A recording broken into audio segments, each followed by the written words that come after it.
Hello, it is Sunday, July 13th. I think I had recorded a video last week and just never posted it because the video cut off midway, so I forgot to post it because I was going to re-record it. But I'm going to start off with this planter on my porch, which I wanted to show how it's been going since I first planted it. So the stock is completely gone, so there's none of that. The snapdragons are still doing good. The lobelia is still doing good, and the dahlias. I also have the creeping Jenny down here. So you'll see, while I don't have as much in here as I did, the Gerber daisies are gone. I do still have color in here. It still looks nice. People are still saying, oh, look at how pretty it is. So it's still doing what it was supposed to do, even if it's not doing as much as it originally did. So it's still good. It also is attracting tons of little native bees, which is so nice. The coleus that I had shown in my early videos in the spring, and I had taken branches off of it. This is 2 of the branches taken off of it. They're doing really well in this little pot, and I've gotten them some stuff here. What is this called? Sweet potato vine, I believe it is. I keep forgetting what it's called, but I'm pretty sure it's sweet potato vine. And I picked out this bright green version. It comes in a green and a purple because I thought it would pair nicely with the green of this. So this, once I plant it in here, will kind of do a trailing down thing. And this should last through the fall, because I've gotten the purple version as like a fall plant for like Halloween, and it does last for a bit. So we'll see how that does. Let me go over the kids' garden. As I walk over the kids' garden, I had a surprise pop open yesterday. I think I planted these last year. I completely forgot it was there. I saw these strange leaves and was like, what is it that I planted? And a friend used their phone app and said, oh, it's some kind of a lily. And yeah, I have one pink lily amongst all my really pretty brown-eyed Susans. I haven't had brown-eyed Susans coming up like this in like 2 years, so I'm really happy to see that they're back and doing well. I don't know why they're doing so well this year.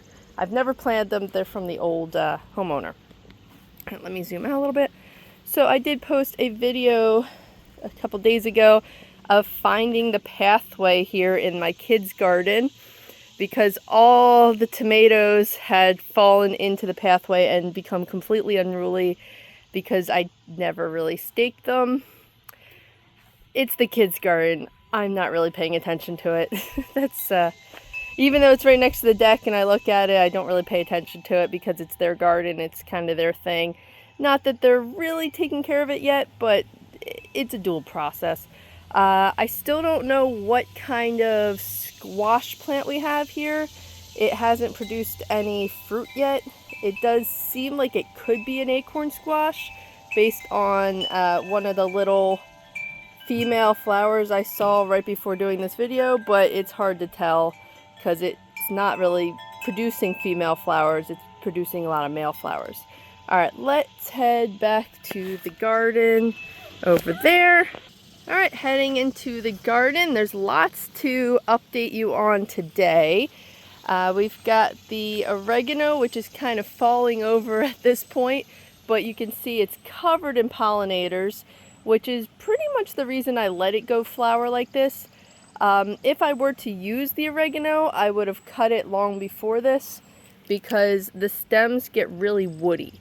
And when it does that, you really don't want to eat it. It's not so nice for eating, but these tender ones, like you can see, these are like really tender shoots, and they're good for eating, versus when they get woody like this, it's not so good to do anything with. But I don't really use oregano that much. I have a lot of dried in the house already, so I use this to attract the pollinators, all the little bees, because I'd rather have more bees in my garden for something I'm already not really using anyway.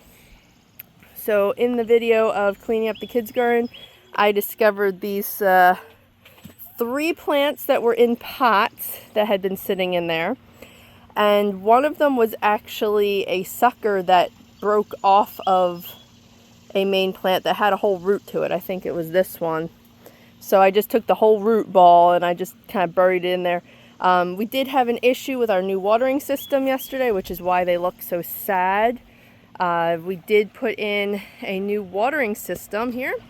So this is a Wi-Fi timer. It can do up to 4 hoses. The one I just sold yesterday actually was a manual timer that did 1 hose, and it is connected to a second tripod system. So the tripod system is going back and forth like this versus the one I have over on that part of the garden. It goes all the way around. So we'll see how that goes, but it is now watering this bed right here, which I need to add more dirt and plant. But because they're tomatoes, I can add more dirt up to the stem and they won't really care, which is why I just tried to get these in the ground. All right, moving along.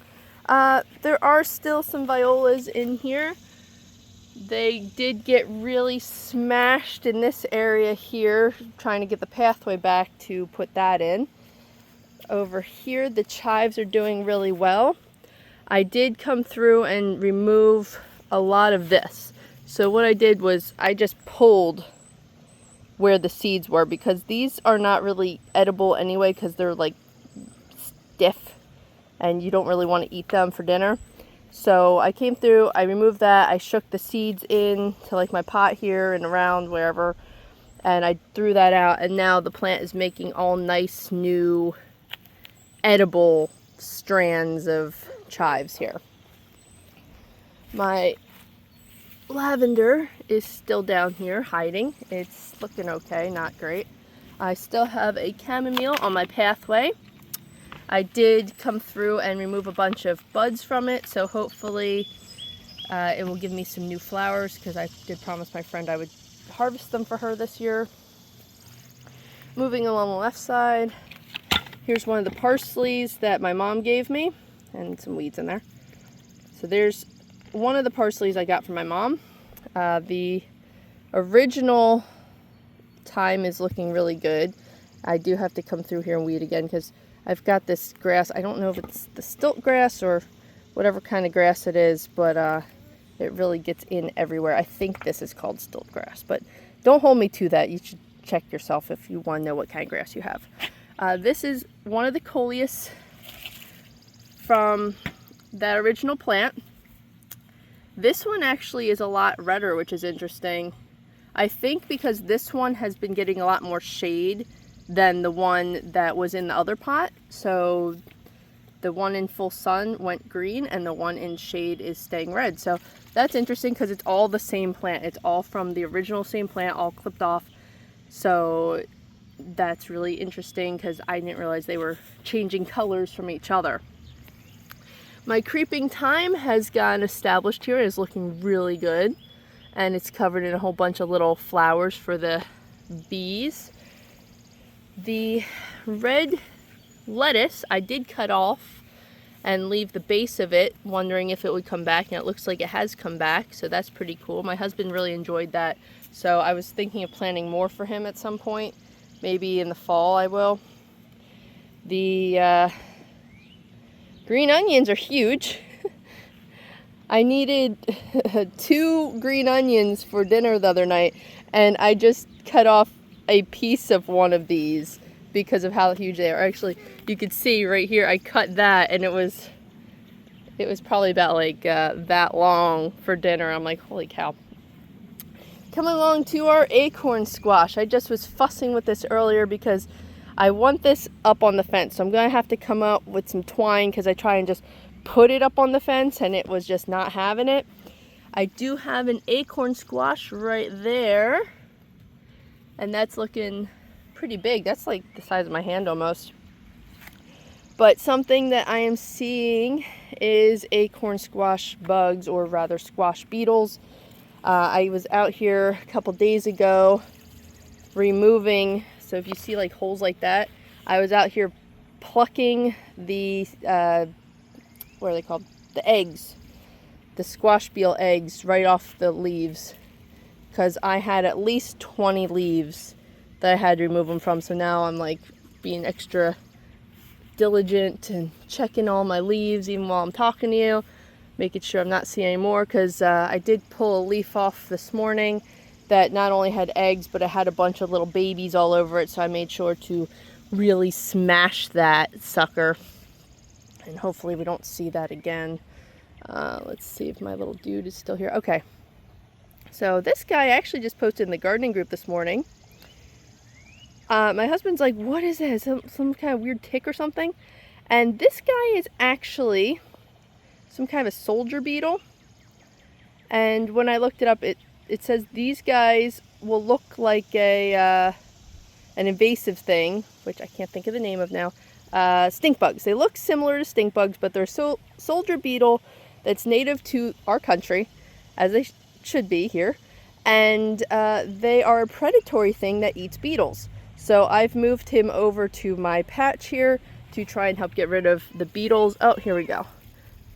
I'm going to remove this whole leaf. It looks like I might have to remove the leaf behind it too. I'm off leaf. All right. This is the eggs and the little babies that are recently hatched of the squash beetles. So if you see these, you really want to smash them. So what I've been doing is I get the leaf and I flip it over here and I put it on a stone and I really, really smash it. And then I will move the leaf to my front trash can because I don't even want to leave it out here.